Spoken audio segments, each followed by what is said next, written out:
उधर तुर्की की फौज ने उत्तरी इराक में कुर्द लड़ाकों के ठिकानों पर भीषण बमबारी कर दी और 13 लड़ाकों को मार गिराने का बड़ा दावा कर दिया।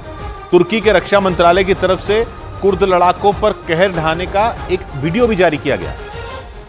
जिसमें तुर्की की सेना लड़ाकू विमान से कुर्द लड़ाकों के संगठन पीकेके के ठिकाने पर मिसाइल दागती नजर आई, जबकि ताबड़तोड़ हवाई हमलों के बाद वहां जोरदार धमाका होता दिखाई दिया।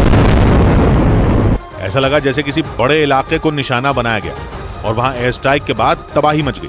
जिससे वो इलाका राख के ढेर में तब्दील हो गया। तुर्की के रक्षा मंत्रालय ने वीडियो जारी कर उत्तरी इराक में कुर्द लड़ाकों के ठिकाने पर बम बरसाने का दावा किया। इसके साथ ही 13 लड़ाकों को भी मार गिराने का उन्होंने दावा किया,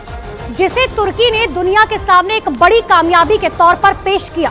क्योंकि कुर्द लड़ाकों ने तुर्की की सेना की नाक में दम कर रखा है, जिन पर तुर्की को दहलाने के आरोप लगते आए हैं। इसलिए तुर्की की फौज कुर्द लड़ाकों का नामोनिशान मिटा देने के लिए चुन चुनकर उनका सफाया करने में जुटी है। लेकिन इससे पहले तुर्की की सेना ने कुर्द लड़ाकों के 22 ठिकानों को तबाह करने का दावा किया था, जिसके लिए पिछले महीने उसकी सेना ने उत्तरी इराक के 3 इलाकों में बमों की बरसात कर दी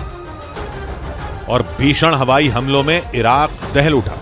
क्योंकि तुर्की की सेना वहां कुर्द लड़ाकों पर काल बनकर टूट पड़ी। क्योंकि 1 अक्टूबर को तुर्की की राजधानी अंकारा में संसद भवन के पास जोरदार धमाका हुआ था,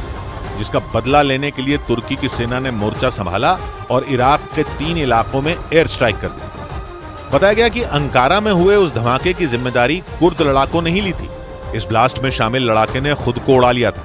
जिससे भड़की तुर्की की सेना ने पलटवार करते हुए कुर्द लड़ाकों के 22 ठिकानों को मिट्टी में मिला दिया था। और माना जा रहा है कि अंकारा में हुए उस धमाके के बाद से ही तुर्की ने इराक में कुर्द लड़ाकों के खिलाफ अपनी कार्रवाई तेज कर दी।